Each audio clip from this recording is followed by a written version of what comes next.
Hello, Margaret. I just finished reading your discussion post and thought it was very inspirational. The end of your story on the example of what you did of the 27-year-old female who you said was your eldest daughter of two siblings in a Mexican immigrant household.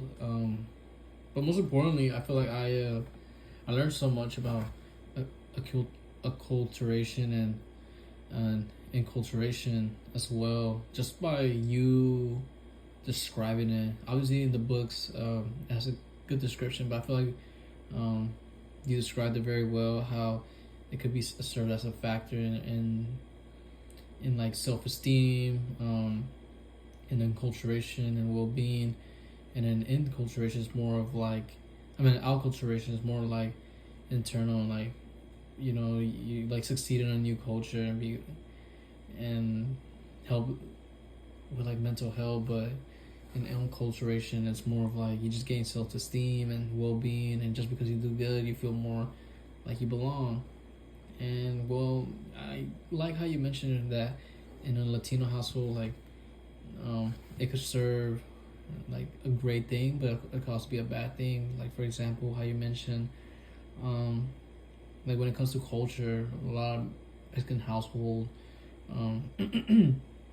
they are just based off of strong passion of like, I guess, generations and culture. Like for example, it could be keep the family tradition going. I know that's a lot of like that's popular in a Mexican household and a heritage culture like that.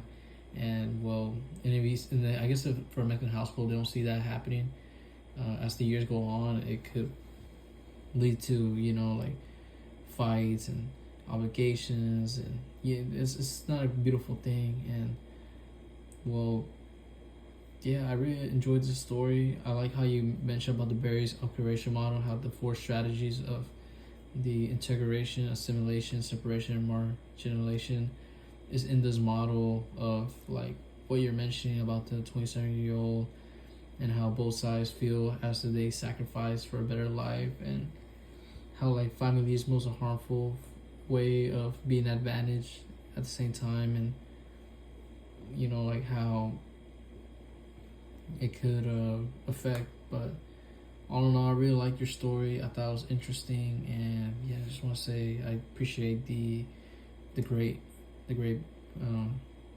discussion post you posted.